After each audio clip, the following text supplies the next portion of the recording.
Bom, antes de darmos início à segunda parte, é interessante você acompanhar a primeira parte. Tudo ficará claro no final dessa segunda parte. Nós estávamos falando na primeira parte, acabamos ficando só na questão dos sacrifícios, né, que o pai nunca havia pedido, e também a questão do que era o verdadeiro templo do pai.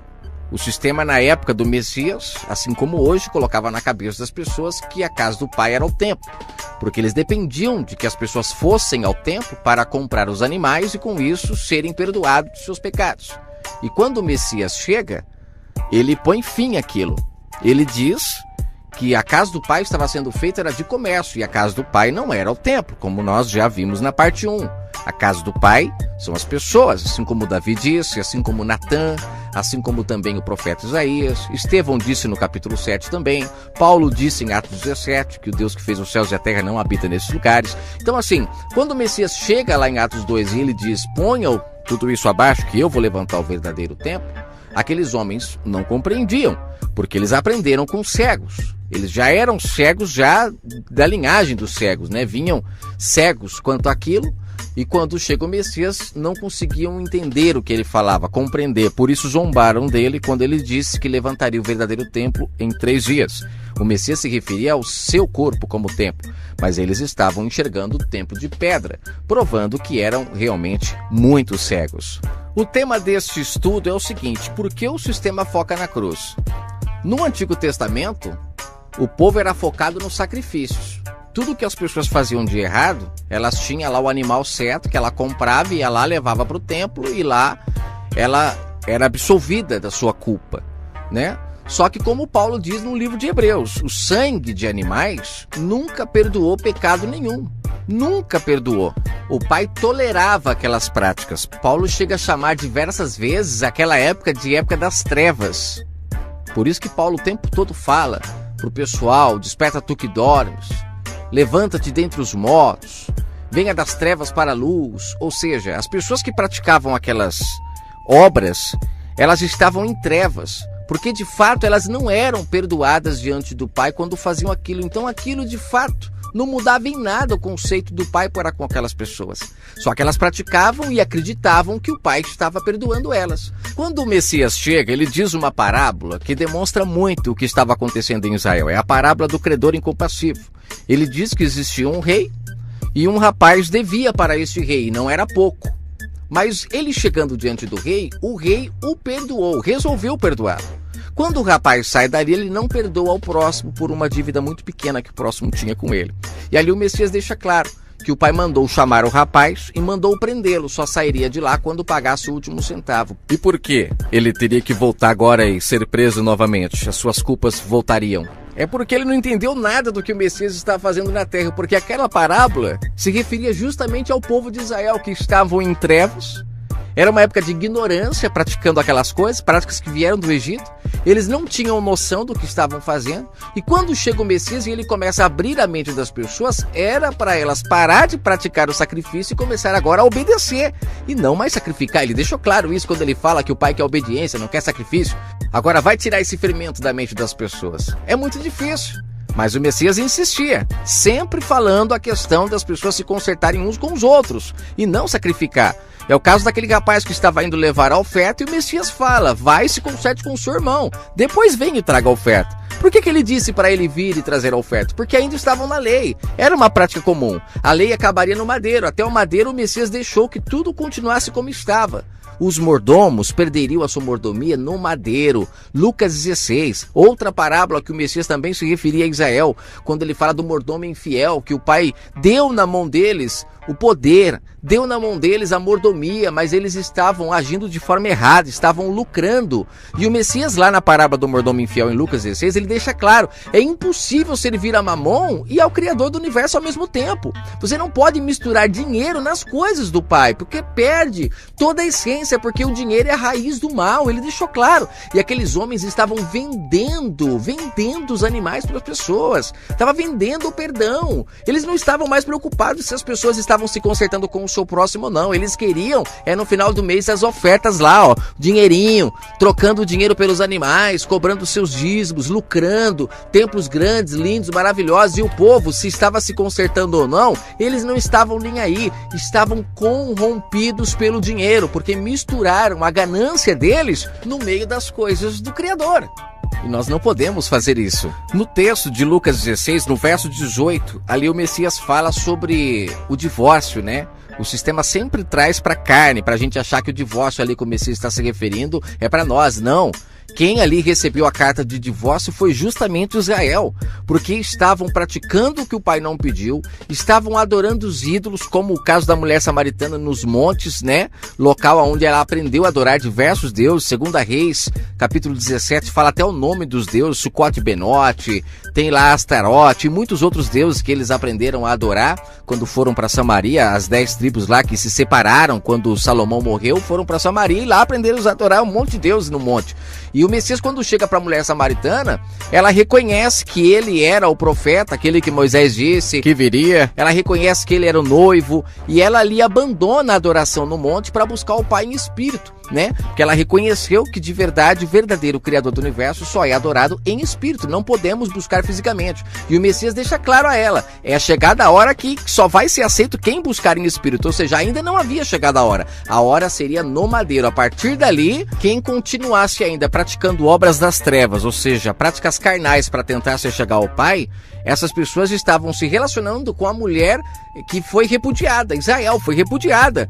Ué, ela estava toda adúltera, toda prostituída. Quando vem o noivo olhou e falou, não quero, eu vou me casar agora com a Israel espiritual, com a Jerusalém do alto. Lembra? Lá em Lucas 14, quando ele fala que o pai deu a ordem para os anjos agora ir pelos becos e vielas e buscar os mendigos, aleijados, os cegos, eles estavam se referindo justamente aos gentios. Esses agora foram aceitos. E a Israel, a noiva que o pai preparou para se casar, ele abandonou, de tão prostituída que ela estava. E ele resolveu agora trazer a sua palavra, a sua verdade, para os cegos, os coxos, os mancos, nos gentios. Muitos desses se curariam pelas palavras do Messias, coisa que Israel não fazia, porque Israel mais desobedecia do que obedecia. Foram poucos que abriram os olhos, foram poucos que abriram os ouvidos espirituais, foram poucos os que estavam paralisados pelo sistema, praticando suas obras mortas, que se curaram das suas paralisias. Você está entendendo? Então assim, você voltando até na parábola lá das 10 virgens, a mulher samaritana foi uma das que a lamparina não estava 100% apagada e pôde entrar no reino do Pai, buscar em espírito. Zaqueu foi um dos que estava com a lamparina ainda com um pouco de azeite e não se perdeu totalmente, deu tempo de entrar no reino espiritual antes de sofrer da sua morte na carne, porque se sofresse a morte na carne, perdia a salvação. Então, enquanto estava vivo ainda, ele não morreu pela segunda vez, ele acordou em espírito antes de acontecer a segunda morte, que é a morte do corpo, que primeiro existe a morte espiritual, depois vem a morte do corpo. Zaqueu, a mulher samaritana e tantos outros acordaram enquanto ainda dava tempo. Você está entendendo? Agora, infelizmente, tinha uma boa parte desse povo que estavam loucos, nécios, né? Pelo sistema, totalmente corrompidos e não conseguiam ouvir a voz do bom pastor. Por isso não o seguiram. Olha que legal, nesse estudo acabamos fazendo um resumo aí, um passeio por várias parábolas, né? Vamos finalizar com mais uma parábola para fechar o entendimento sobre as parábolas. A parábola da figueira. Por 3 anos seguidos, o Messias ia lá, colocava a mão, via que não tinha fruta, até que ele dá ordem para o rapaz lá que cuidava da figueira e falava, corta e lance no fogo. Aí o cara falou, não, deixa mais esse pouquinho de tempo, se não der fruto eu realmente vou queimar e vou jogar fora. Gente, quem era a figueira? Israel. O Messias não teve o plano dele de salvação durante 3 anos em Israel? Os 3 anos, as 3 idas que ele ia lá e nunca encontrava fruto. Ele chegava, colocava a mão e a árvore estava sempre sem fruto. Era Israel, não dava fruto para o pai, dava fruto para o sistema. Ficava levando animais para serem sacrificados, isso e aquilo, mas fruto para o pai não dava. E quem era o lenhador lá que lançou no fogo? Leia João 15. O pai é o agricultor, ele é que vai cortar fora aqueles que não dão fruto. Gente, isso é lindo e maravilhoso. Então vamos lá, o Messias disse que levantaria o verdadeiro templo. Quando o templo verdadeiro é levantado, que é a adoração espírito, aqueles líderes perdem a mordomia deles e eles não conseguem mais com que as pessoas fiquem sacrificando. Elas começam agora a acordar, começam a adorar em espírito. É isso que se completa quando diz que quando o Messias ressuscitou, muitas pessoas que estavam mortas ressuscitaram também. São as pessoas que estavam praticando as obras das trevas e começaram começaram agora a praticar as obras da luz, vieram para a luz. Essas pessoas não davam lucro mais para o sistema, para aqueles homens. Se você quiser entender o que estava acontecendo nessa época, é só você ler Atos 2. Todo mundo parou de sacrificar no sistema e um começou a ajudar o outro, vendia o que tinha para todo mundo ter tudo em comum. Ou seja, aqueles homens ficaram pé da vida porque não conseguiam mais fazer com que as pessoas fossem influenciadas por eles. Eles começaram a se ajudar uns aos outros e o sistema ficou pobre. Com isso, entra a questão do que o Messias disse em Marcos 12. Quando o Messias disse que eles matariam ele, mas viveriam da herança dele depois. Por quê? Quando eles matassem ele, perceberiam que mataram o filho. E aí, depois disso, não tinha como voltar atrás mais. O templo realmente foi abaixo, o povo acordou espiritualmente, eles não estavam ganhando mais nada. Aí o que fizeram? Colocaram ele agora como cordeiro. Então, assim, para você entender quem são os falsos profetas são todos aqueles que dizem que se você crer no sacrifício do Messias, você é perdoado. E eles geralmente lucram com isso.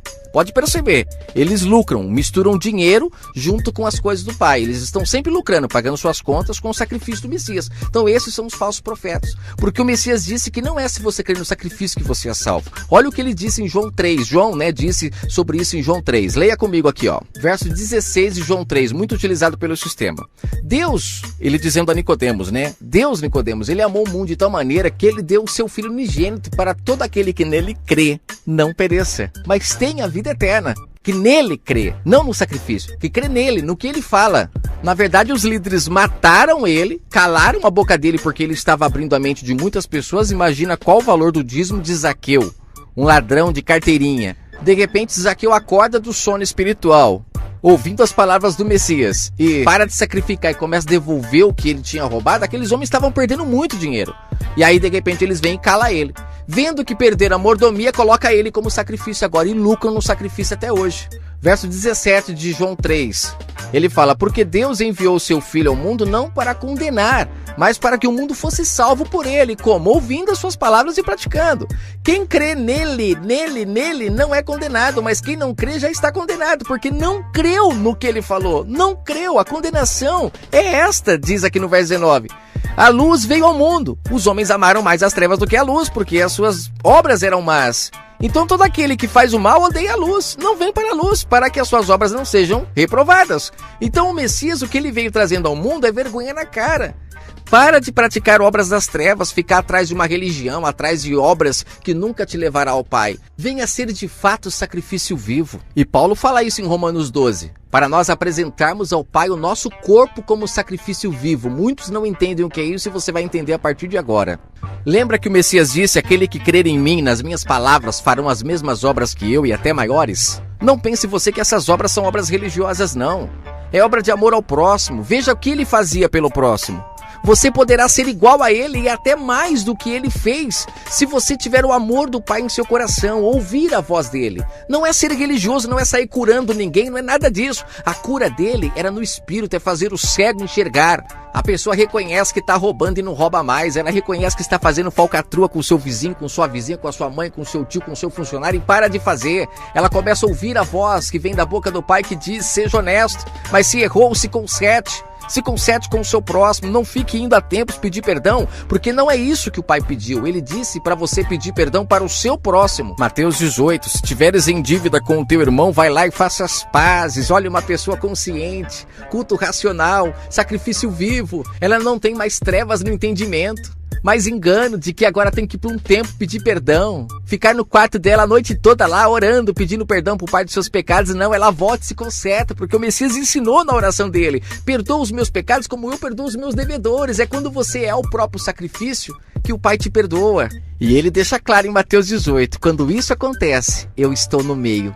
Não é num culto religioso, não é numa reunião numa casa, não é num WhatsApp, num grupo de WhatsApp que ele está no meio quando tem 2 ou 3 reunidos, não. É quando são duas pessoas conscientes, que acordou, não ficam mais atrás de obras das trevas e vão para a luz, vão se reconciliar. Nisso ele está. Isso muda o mundo. Eu não sei se você sabe, mas na Bíblia está escrito que ninguém pode ser perdoado por uma boa ação de outra pessoa. Cada um dará conta do seu próprio erro. Ezequiel 18, verso 20. A alma que pecar, essa morrerá. O filho não levará a iniquidade do pai, nem o pai levará a iniquidade do filho. A justiça do justo ficará sobre ele, e a impiedade do ímpio cairá sobre ele. Ninguém tira o pecado de ninguém, a não ser você se consertando com o seu próximo. Só isso te perdoa diante do Pai. Não adianta ficar pedindo perdão para Jesus ou para quem quer que seja. Você não será perdoado. Assim como o Messias foi perfeito e foi aceito perante o Pai, nós podemos ser também. E é isso que ele busca de nós. Sede santos, porque eu sou santo.